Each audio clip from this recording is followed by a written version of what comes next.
Hello everyone, today we're taking a look at our site study, which is all about Alexandra Palace. Our first lesson is strictly focusing on the historical context. So we won't be looking too much about the development of the palace in this lesson. We'll be talking more about what was going on in England around the 1870s, leading up to the desire for this palace to be built in the first place. Now, in the interest of setting some context, your job is to create 3 mind maps about holidays for each historical era we've studied this year. And just a quick reminder, we have the medieval era from the year 500 to the year 1500. We have the early modern era from the year 1450 to the year 1750. And we have the modern era from the year 1700 to present. So if you'd like to now pause the video, take a few moments to go ahead and make 3 mind maps, one for each historical era, and make these about holidays, or in the medieval era, potentially holy days. Once you're finished with those 3 mind maps, you can go ahead and hit resume. So having a look at our 3 mind maps, which are for the medieval, early modern, and modern era, it's important to remember in the medieval era, religion was the most important thing in people's lives. And this meant that much of what they did was actually governed by the church. We know that holy days typically took place at the local church. We know that for the most part, people were staying in their local areas. And that was mainly due to the fact they had incredibly limited time to be able to travel elsewhere. Working 6 days a week, 12 to 14 hours a day, doesn't really leave you with much opportunity to travel away from your local town. But the only time, though, that people would travel away would be going on a pilgrimage. And there were 2 really popular destinations in the medieval era: Canterbury Cathedral, or going down to Winchester Cathedral, that's closer to Newbury. These were 2 places that were considered to be very holy places in the country. Canterbury mainly because that's where the Archbishop was residing, and Winchester used to be the original capital of England before the invasion of William the Conqueror. Moving into the early modern era, now we're thinking more along the lines of Elizabethan England all the way into kind of the 1700s. We know that the Grand Tour was the most popular holiday for wealthy young gentlemen. Still, people who were normal and had less money to spend, they were staying in their local areas, but the wealthy had more free time, and this meant that they could now go abroad. And the purpose of going abroad was to actually see the sites that young kids were reading about in school. They studied a lot of Greek and Roman history, and what better way to culminate your education than by going and seeing the actual sites in Greece and Rome. Combined with this, religion was becoming slightly less important in the lives of people, and that was due to the influence of new scientific discovery. Thinking now towards the modern era, we need to acknowledge the importance of rail travel. So around the 1850s, factory owners were looking for a new way to ship goods from their factories into the shops and towns and cities, and railways seemed to fit the bill. And it didn't take too long to realize when we have an empty rail car going from the town back to the factory, we could actually put workers on it. In doing so, people earned a little bit more annual leave working in the factories. We know the Factory Acts did help with this. Having a bit more free time meant that holidays could become a little further from home. Around the 1880s, going to the seaside was quite popular and easy with the railways, but we know by the 1970s and 80s, budget airlines are making it possible now to travel abroad for a very affordable price. This meant people stopped really staying in domestic holidays in the UK, and they started looking to warmer climates like Spain or Italy for a 2 or 3 day city break. So have a look at those 3 mind maps we have on the screen now. Anything we might have missed, we can go ahead and add in. And once you're ready, you can continue playing the video. So we're going to talk about the importance of the site study itself. And we as historians, we use historical sites to tell us about the past all the time. We're going to use Alexandra Palace to examine the growth and development of entertainment in London between kind of the late 1800s and all the way into the late 1900s. Our objective here is to apply knowledge from previous units of study to our historical site. So the things we talked about with holidays and travel, we talked about the development of the railway, we talked about the Victorians a fair bit as well. We're going to try and bring that knowledge from Leisure Unit 2, Leisure Unit 3 and 4 into our site study. A leisure exam has 2 questions at the end. This is 6A and 6B. They're worth 20 marks in total, and that accounts for 1/3 of your entire leisure paper. Now, the great thing about the site study is we know essentially what questions we're going to be asked. 6A always asks us about 2 features of the historical site, And 6b always asks us about changes in that historical site over time. So provided that we know about our historical site, Alexandra Palace, provided we know what questions were being asked, we're putting ourselves in a really good position to be picking up 20 marks minimum on that leisure paper before we even start answering question 5, 4, 3, 2, or 1.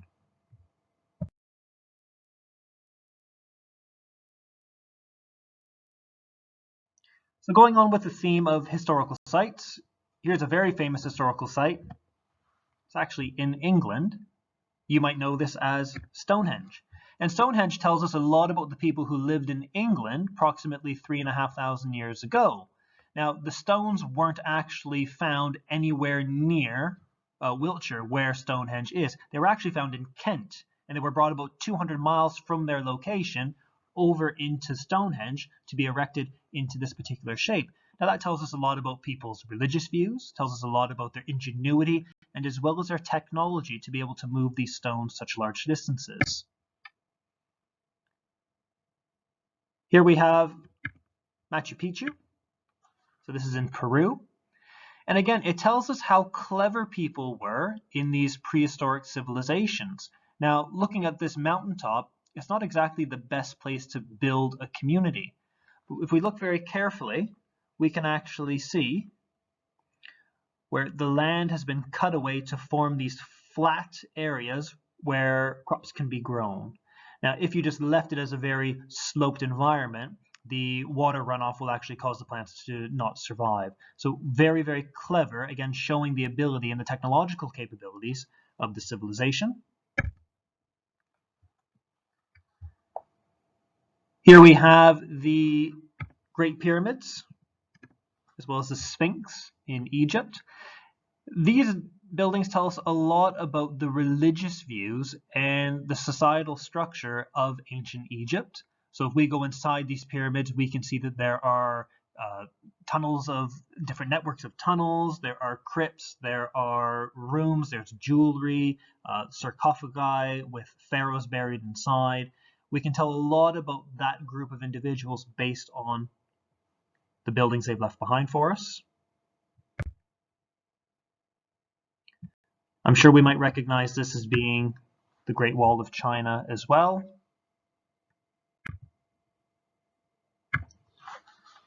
And the same, we have the Roman Colosseum in Rome, Italy. Again, telling us a lot about entertainment for the Romans. We know that there were gladiator battles that took place here, but we also know that the floor of the Colosseum could be removed, it could be filled with water, and they could reenact naval battles using ships inside of the Colosseum.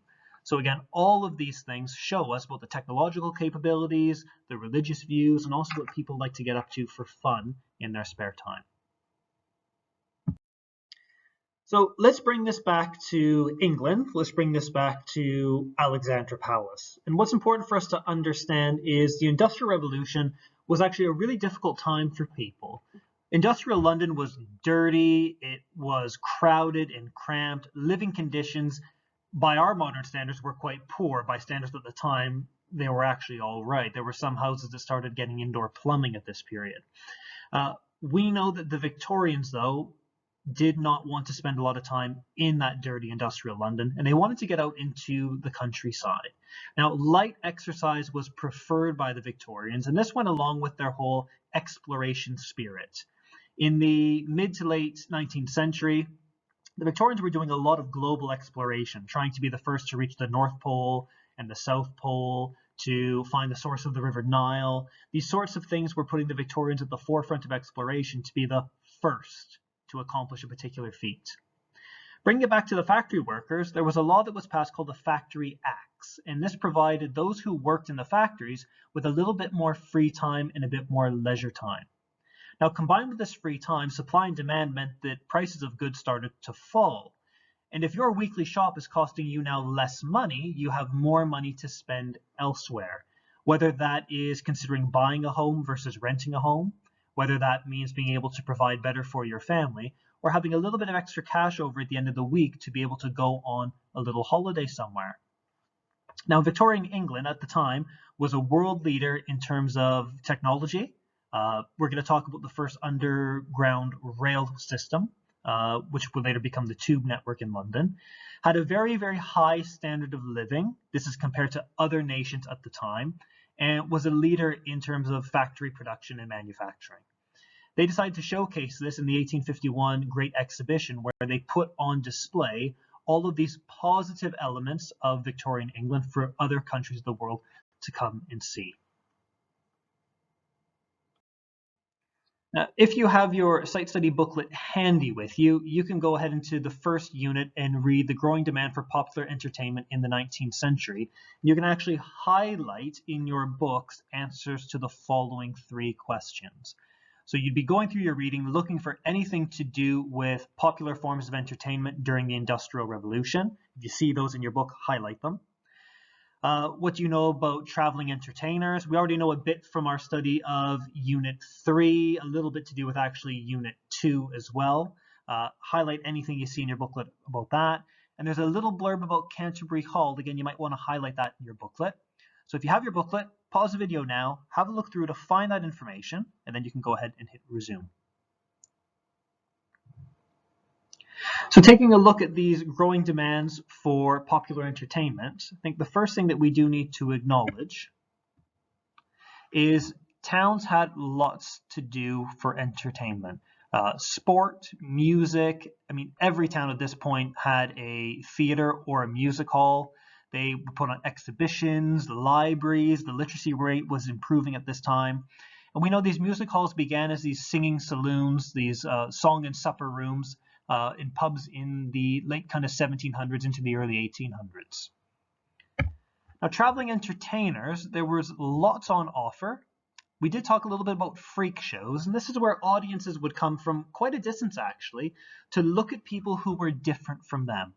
And what we have to remember, in Victorian England, you typically grew up in a, probably a smaller town, and you didn't often leave that area.